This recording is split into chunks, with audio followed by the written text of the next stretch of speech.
Olá, alunos e alunas.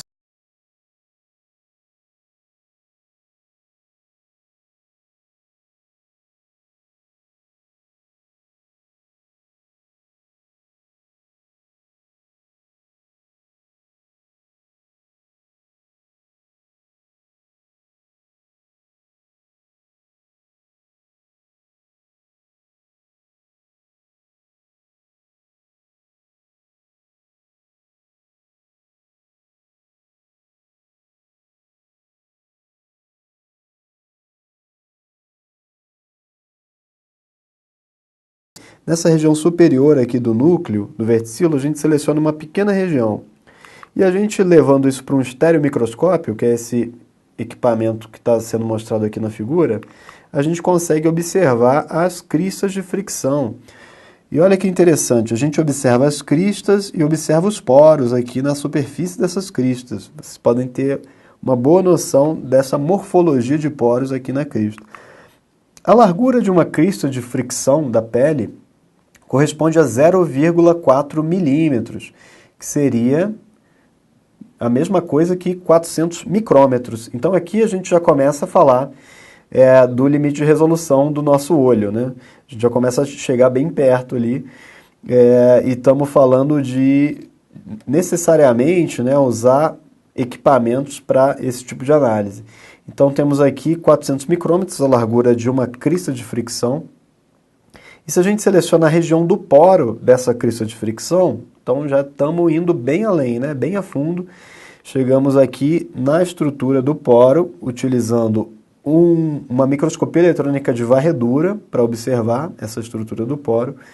Então a gente consegue observar a morfologia, né, nessa estrutura, e a largura desse poro é de 100 micrômetros, 0,1 milímetros. Finalmente atingimos aqui o nosso limite de resolução do olho, certo? Então a gente não conseguiria distinguir dois objetos sem nenhum instrumento, né? Dois objetos separados por essa distância. Então está aqui a nossa imagem do poro. E se a gente selecionar uma célula dessa epiderme aqui na região próxima do poro e levar para uma técnica de microscopia, como essa aqui, no caso confocal, que é uma microscopia de luz, a gente consegue observar essa célula que é chamada de queratinócito. A gente vai falar muito dela nas aulas referentes à pele humana. Então aqui a gente tem o nosso queratinócito e o diâmetro dessa célula corresponde a 20 micrômetros, ou seja, 0,02 milímetros, tá? Então esse é o nosso diâmetro de célula, e se a gente selecionar aqui o nosso núcleo, ele possui um diâmetro de 8 micrômetros, ou seja, 0,008 milímetros. Então estamos indo cada vez mais fundo na nossa matéria, né? No nosso tecido biológico, né?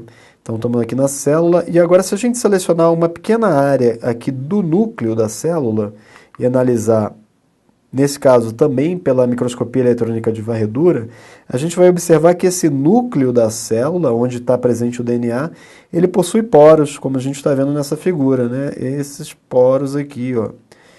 Esses poros fazem parte dessa membrana nuclear, que é também conhecida como carioteca, né? Carioteca.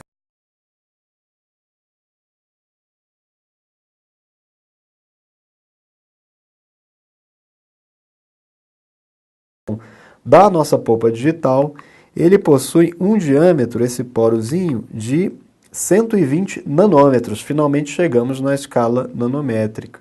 Então 0,12 micrômetros. Quando a gente fala de nanopartículas, a gente está falando de estruturas de 1 a 100 nanômetros. Então esses reveladores mais modernos que o pessoal comenta, que é a base de nanopartículas, ou mesmo os cremes, protetor solar com nanopartícula,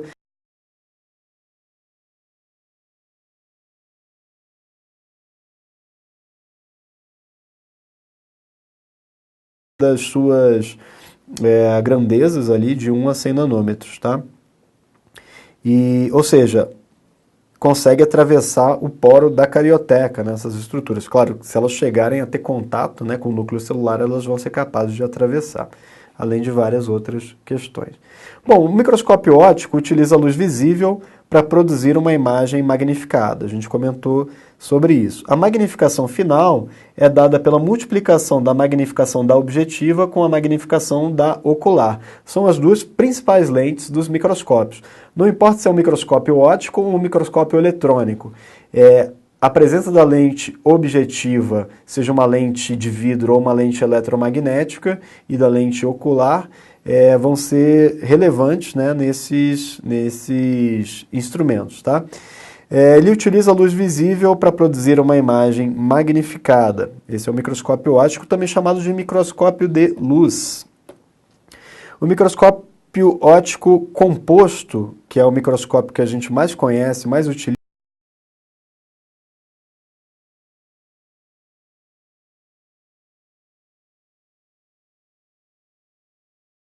coleta a luz difratada, aqui está errado, coleta a luz difratada pela amostra e fornece a imagem real e aumentada do objeto.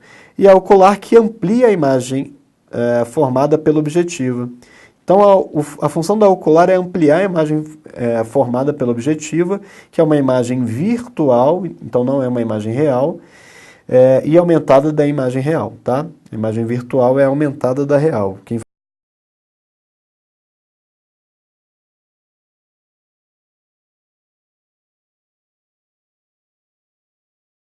Luz em um pequeno ponto da amostra. Então ele pega a fonte de luz, né, o feixe de luz, e condensa, foca aquela luz num pequeno ponto, que é o ponto que a gente deseja observar dessa amostra. Tá? Para isso, para a utilização da microscopia óptica, do microscópio chamado de composto, microscópio óptico composto, é necessário corte histológico apropriado, a aplicação dos corantes, sejam basófilos ou acidófilos.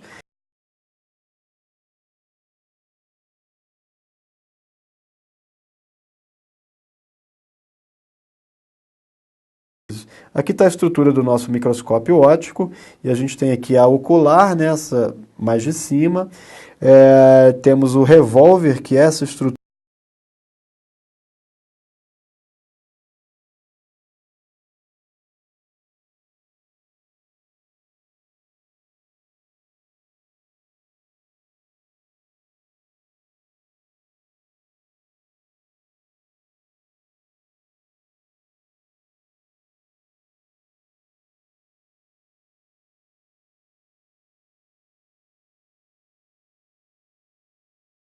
Tá legal? A gente tem os parafusos macrométrico e micrométrico, né, que é para a gente poder aproximar ou afastar da amostra e isso ajustar o foco.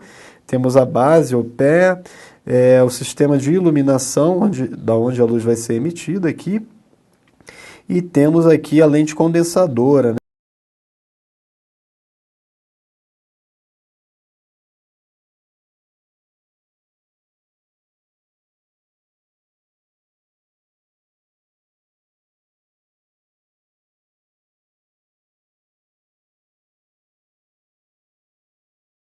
Essa estrutura que permite deslocar a amostra na superfície. E aqui à direita está o nosso microscópio, né? Não no esquema, mas na estrutura real dele. Então observa aqui a ocular, as oculares, né? São duas, e aqui as objetivas, ok? E aqui embaixo a gente tem a lente condensadora, ou condensador. Bom, a imagem ela se forma dessa maneira aqui, que é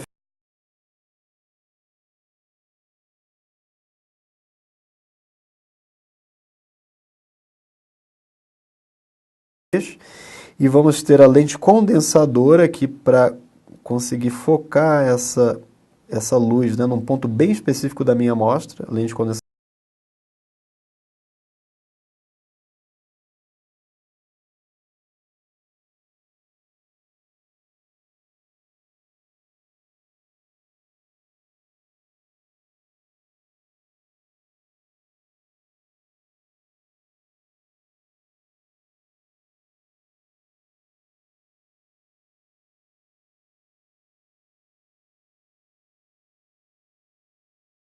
A gente tem as oculares aqui em cima, tá? Como a gente está observando, que vai fazer o quê? Pegar a imagem real do objeto aumentado e transformar na imagem virtual.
ok?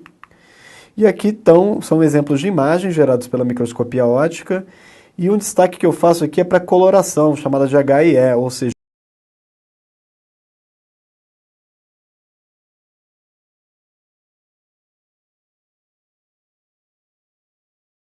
que têm um caráter ácido. São estruturas que vão ter afinidade por corantes básicos, tá? E aí as estruturas vão ficar coradas em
agora um microscópio eletrônico de varredura. Saindo então da microscopia de luz e entrando na microscopia eletrônica, o primeiro que a gente tem é o MEV, ou seja, microscópio eletrônico de varredura. Ele tem essa estrutura, tá, que a gente está observando aqui na figura. Obviamente que é um instrumento muito mais caro, né, que o microscópio de luz. Enquanto aqui na esquerda a gente observa como funciona a formação da luz, da imagem no microscópio de luz, né, nesse caso aqui, na direita, a gente tem a formação da imagem no microscópio eletrônico.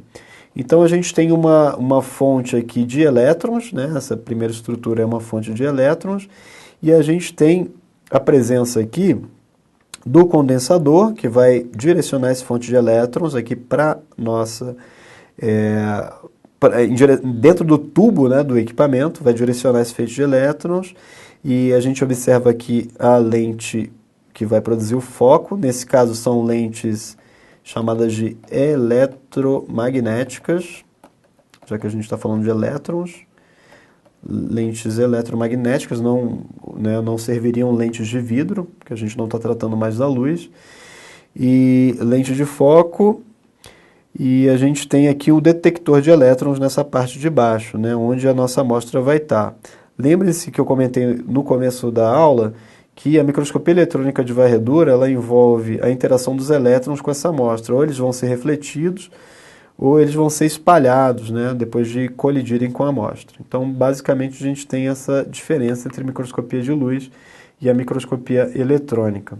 Bom, as amostras espessas são tratadas na microscopia eletrônica de varredura, tá? E elas não vão ser transparentes aos elétrons, né, como a gente observa na microscopia eletrônica de transmissão.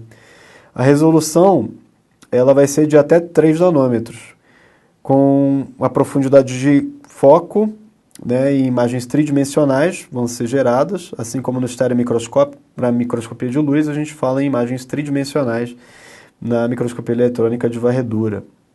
E a gente trata de imagens topográficas nesse caso, tá? Bom, a estrutura do microscópio eletrônico de varredura envolve uma coluna ótico-eletrona, ótico-eletrônica, desculpem, com lentes eletromagnéticas, como eu comentei para vocês. Temos a câmara da amostra, a câmara onde a amostra é inserida. Temos um sistema de vácuo, afinal de contas, os elétrons precisam trafegar pelo equipamento, precisa ser no vácuo. E eu tenho controle eletrônico e tenho o sistema de imagem também do equipamento, ok?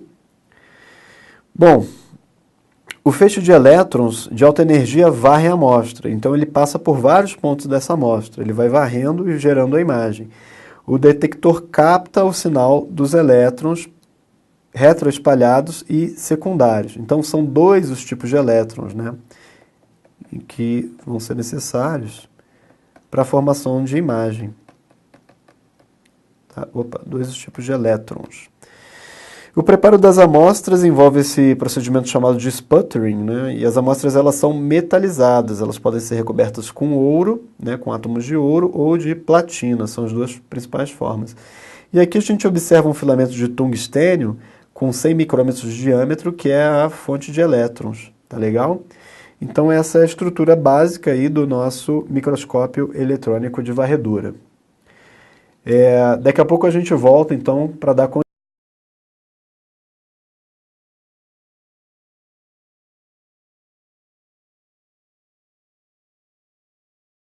Ok? Até lá. Um abraço.